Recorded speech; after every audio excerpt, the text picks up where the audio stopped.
ज्यादातर लोग बाघ या सांप बनते हैं, पर मेरा जन्म एक पानी के गड्ढे जैसा हुआ। सच तो ये है, मैं रेगिस्तान में फंसा 6 फीट का गड्ढा था जो बस अपना पानी सूखते देख रहा था। मुझे पता था कि मैं जल्द ही हमेशा के लिए सूख जाऊंगा। निराशा में सिस्टम स्क्रीन पर दिखा कि मेरे पास 2 लेवल 1 स्किल्स हैं, spring breeze rain, water bind और 100 एनर्जी है। लेवल बढ़ने पर मैं स्पिरिचुअल लेक में विकसित हो सकता था जो तत्वों को नियंत्रित करती है, और अंततः फेथ लेक बन सकता था। तभी सिस्टम ने लाल अलर्ट बजा दिया। मेजबान के वाष्पित होने में सिर्फ 12 घंटे बचे हैं। मैं तुरंत ही सिस्टम को समझने में जुट गया।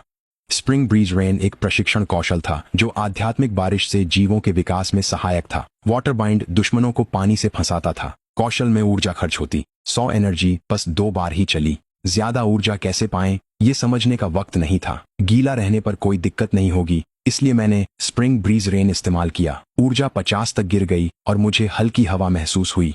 आसमान अभी भी साफ था। क्या ये सिस्टम कोई धोखा है? अचानक कुछ बूंदें मेरी सतह पर गिरीं। फिर बारिश और भी तेज होने लगी। यह अनुभव अद्भुत था। बारिश पूरे 1 घंटे तक चली। बारिश रुकते ही मेरी पोखर तिगुनी हो गई। 80 वर्ग फुट में फैला मैं अब एक छोटा तालाब था। मैंने सिस्टम पैनल देखा, लाल चेतावनी हट गई थी। मेरी नई आत्मा आखिरकार शांत होने लगी। तभी मुझे कंपन महसूस हुई। मैंने देखा कि कई बाइसन मेरी ओर दौड़ रहे थे। सूखे के बाद अचानक हुई बारिश उन्हें यहाँ पानी पीने खींच लाई होगी। मैं घबरा गया। बाइसन झुंड में चलते हैं। अगर ये कुछ बाइसन पूरे झुंड को वापस ले आए तो वे मुझे पल भर में ही सूखा डालेंगे। क्या वाटर बाइंड उनसे निपट सकता है? मुझे दूसरों को डराने और अपनी मेहनत से इकट्ठा किया पानी बचाने के लिए एक का उदाहरण पेश करना था। जैसे ही पहला बाइसन कीचड़ में घुसा, एक विशाल मुंह जो सामान्य से कहीं बड़ा था मेरी ओर बढ़ा।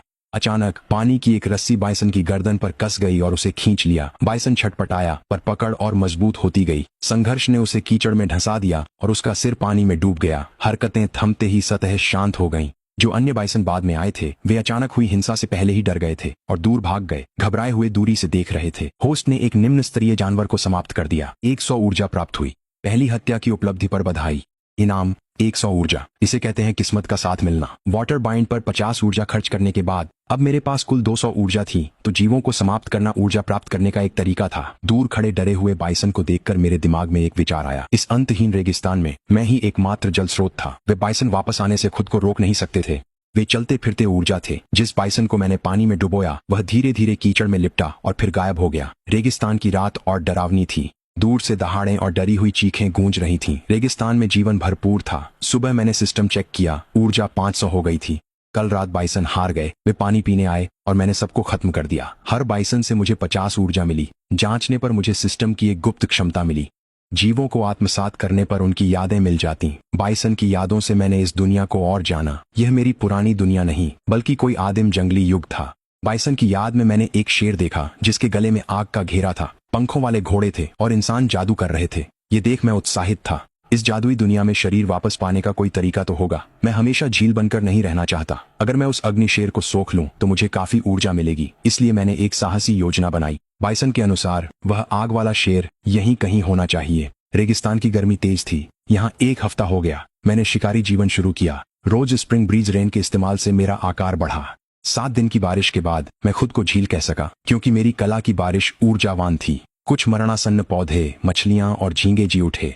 ये सब तो बस अच्छे बोनस थे। मेरे लिए असली जीत थी कि आध्यात्मिक जल रोजाना जानवरों को यहाँ खींच रहा था। इस हफ्ते 20 से अधिक जानवर मार गिराए और छोटे जीवों को छोड़ दिया। एक रात देर से एक घुप अंधेरे रंग का जीव चुपचाप दबे पांव आ गया। जैसे ही उसके पंजे मेरे किनारे के पास कीचड़ पर पड़े, मैंने उसे तुरंत महसूस कर लिया। वो लकड़बग्घा। उसका शरीर सामान्य लकड़बग्घे जैसा था, पर अजीब तरह से उसके 2 सिर और 4 लाल आंखें अंधेरे में चमक रही थीं और उसके आगे के पंजों में तेज हड्डी के कांटे थे। 2 सिर वाला लकड़बग्घा आसपास देखने लगा। सब सुरक्षित पाकर वह पास आकर पानी पीने लगा। मैं उसे जाने नहीं देता। इस 2 मुंहे लकड़बग्घे को सोखने से जरूर मुझे ऊर्जा मिलेगी। वाटर बाइंड चुना। ये लकड़बग्घा सबसे तेज निकला। पानी की रस्सी निकलते ही वह पीछे कूदा, पर एक बाइंड काफी नहीं था, इसलिए मैंने 5 शॉट्स इस्तेमाल किए। पहली रस्सी चूकी, पर बाकी 4 उसकी टांगों में लिपट गईं। लकड़बग्घा छटपटाया, पर झील की ताकत से वह पानी में घिसट गया और मैंने उसे नीचे खींच लिया।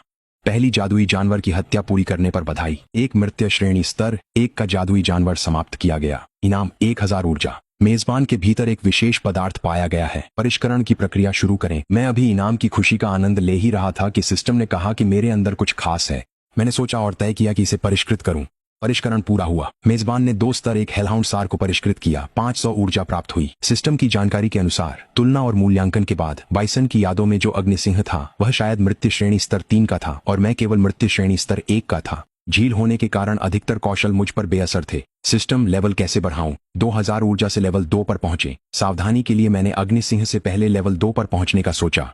मेरे शरीर में एक सिहरन दौड़ी और झील को धुंध ने घेर लिया। आधे घंटे बाद धुंध छंटते ही झील दिखने लगी, जो अब दोगुनी बड़ी थी। पानी में पौधे, मछलियां और झींगे तैरते दिख रहे थे। स्तर वृद्धि सफल रही। बधाई हो, मेजबान को इनाम मिला। नई क्षमता स्तर 1 जलबाण।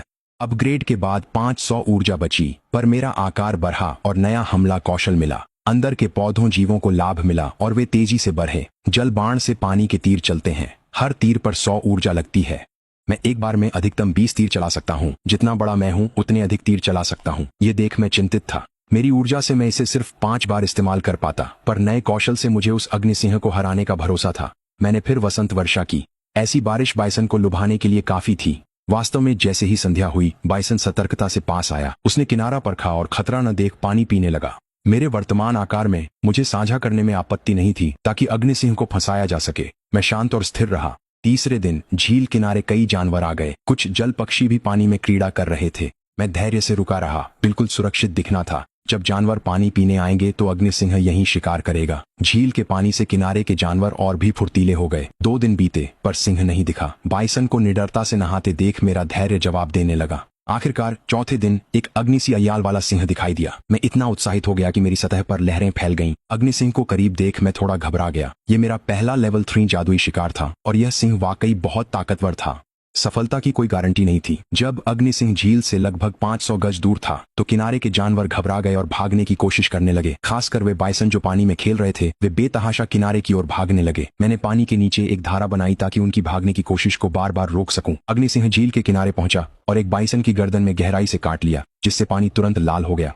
कुछ संघर्षों के बाद बाइसन ने हिलना बंद कर दिया। जैसे ही सिंह ने बाइसन को छोड़ा, मैंने वाटर बाइंड का इस्तेमाल किया। झील से 3 पानी की रस्सियां सिंह की ओर तेजी से निकलीं। सिंह ने बाइसन को रस्सियों पर फेंका, पर वे मेरे नियंत्रण में थीं। वे बचकर उसे लपेटने लगीं। सिंह ने आग छोड़ी और एक रस्सी तुरंत जलकर गायब हो गई, पर बाकी 2 रस्सियां सिंह की गर्दन और आगे के पैर पर कस गईं। एक रस्साकशी छिड़ गई। यह अग्नि सिंह कोई मजाक नहीं था। यह मेरी झील के सामने टिका था और इसकी गर्दन पर जलती अग्निमाला बढ़ रही थी, जो जल रस्सियों को भाप बनाने लगी थी।